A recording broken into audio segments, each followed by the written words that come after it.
Christian and Hopeful take a wrong turning and become prisoners in Doubting Castle.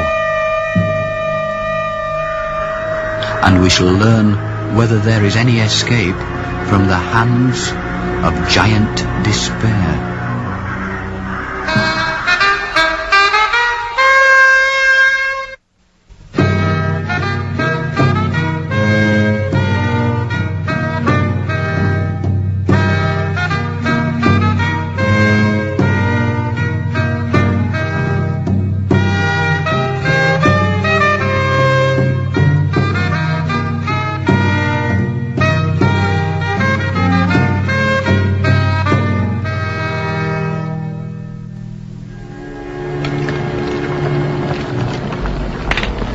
Faithful, after his noble death in Vanity Fair, had been taken up in a chariot and arrived first at the Celestial City.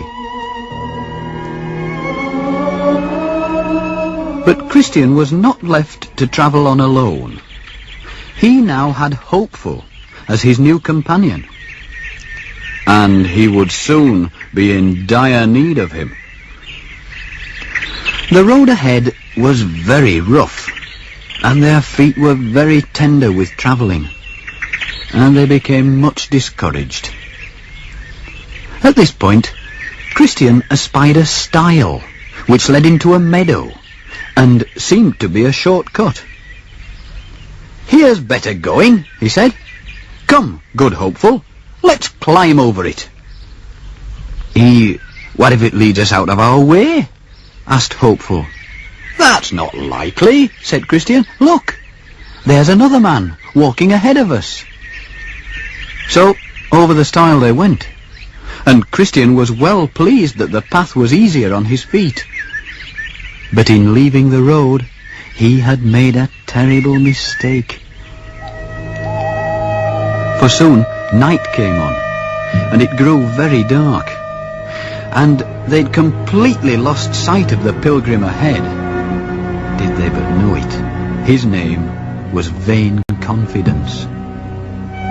Suddenly, they heard in the darkness a shriek, followed by an eerie silence. "We'll go no further," said Hopeful in a whisper, clutching at Christian's arm. "I would have spoken up before, only you're older than I am." But even as they tried to turn back, it started to rain and lighten and thunder in a very dreadful manner. "Where are we now?" asked Hopeful, without hope. His companion didn't answer. He was completely lost, for the deluge had caused the waters to rise amain and wash away the path. They were even in great danger of being drowned, had they not found a narrow ledge with an overhanging rock. Here they sheltered as best they could and waited for the dawn, and being tired out, they fell asleep.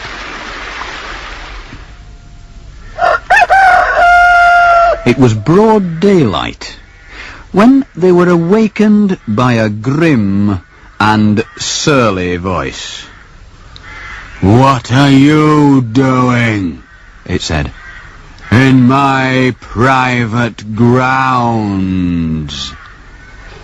Looking up, they saw before them the gloomy figure of Giant Despair, owner of Doubting Castle, out for his morning walk. "We're just poor pilgrims who've lost our way," they said. "You're trespassing," said the giant, "trampling down my fields. I'll have to teach you a lesson." They had little to say. They knew they were in the wrong, and since he was stronger than they were forced to accompany him. In the light of day, they could now see before them the battlements of Doubting Castle. Here they were cast into a dungeon, dark and stinking. And here they lay, from Wednesday morning till Saturday night, without one bite of bread or one drop of water. No one came to visit them. They were cut off from their friends. No one knew where they were. And Christian realized it was all his fault for taking the shortcut, and this caused him double sorrow. Now, Giant Despair had a wife. Her name was Diffidence. He never did anything without consulting her. And she was even more malevolent than he was. So, when he was gone to bed, he told her about his prisoners and asked, "What shall I do with them?" "You're too soft-hearted," she said. "What you must do when you get up in the morning is to beat them without mercy." So, in the morning, he cut himself a grievous cudgel from a crabapple tree in his garden. Then, railing upon his prisoners as if they were dogs, though they had never uttered a word against him, he beat them most fearfully, and left them helpless on the floor, to spend another day in sighs and lamentations. Next night, the giant was again talking to his wife in bed. "What? Are they still alive?" she said. "They've nothing left to live for. So when you get up in the morning, you must tell them to make an end of themselves." Up he got, and went to them in a surly manner, as before. "Your only way out of this place," he said, "is by death. So why are you waiting? Make an end of yourselves." He had thoughtfully provided them with a halter, a knife, and a bottle of poison, so they could have a choice. When they respectfully declined, he looked upon them in a very ugly manner. He would doubtless have killed them himself, but that he fell into one of his fits. For the giant had a secret weakness. On dark and cloudy days, he was as strong as an ox. But in sunshiny weather, he fell into fits. They caused him to lose the use of his hand, and so for a time he had to withdraw. Then Christian and Hopeful discussed among themselves what they should do. "Perhaps the giant is right," said Christian. "Perhaps death would be better than the miserable life we lead." "Not everything," said Hopeful, "is in the hands of Giant Despair. Who knows? But he may have another of his fits, and forget to lock us in. Why, let us not be our own murderers." In this way, Hopeful moderated the mind of his brother. And so they continued together another day in the dark. Then, night being come, and the giant and his wife being in bed, she asked him again about the prisoners. To which he replied, "They are sturdy rogues. They choose to bear all hardships rather than make away with themselves."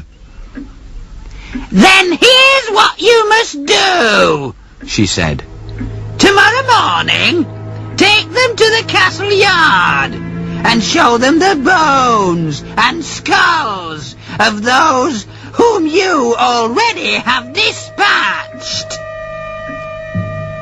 Up got the giant once again, and took his prisoners into the castle yard, as his wife had bidden him. These, he said, pointing to the skeletons, were pilgrims just like you, who trespassed in my grounds. And when I thought fit, I tore them in pieces, as within 10 days I will do to you.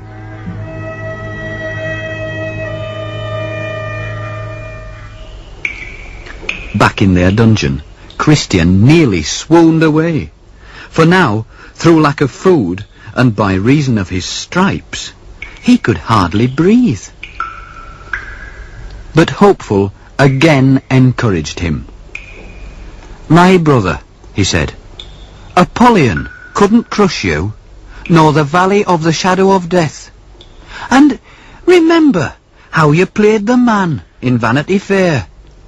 And don't forget, the old giant has wounded me as well as you. So let's bear up with patience and keep on praying." Then, as often happens in dreams when things are desperate, Christian suddenly remembered. "I have in my pocket," he said, "an old key called Promise. It might just fit the lock." "Why, try it," said Hopeful. It was the middle of the night when Diffidence sat up in bed and roused her husband. "Perhaps," she said, "they have picklocks with them. That's why they live in hope." "Sayest thou so, my dear?" said the giant Despair. "I'll search them in the morning. That's time enough." Even now, Christian was trying the dungeon door with his key. The lock went damnable hard. Weak as he was, he had to work at it. But at last the key began to turn. There was a creaking and a groaning, and the door swung open, and in came the light of dawn.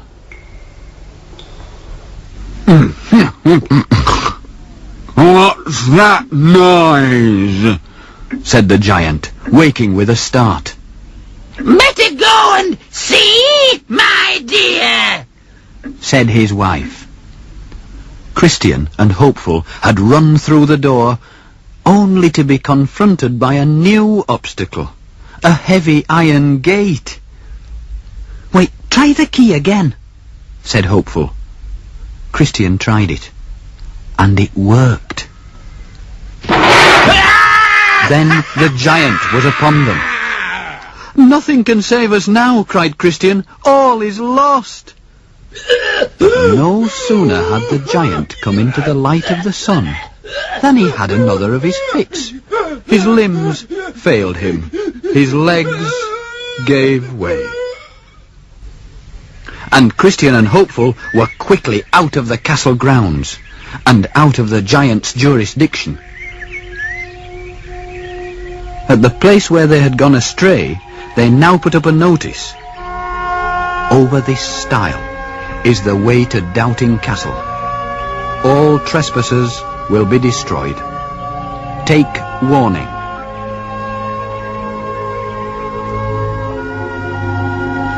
That done, they continued in safety on the King's Highway.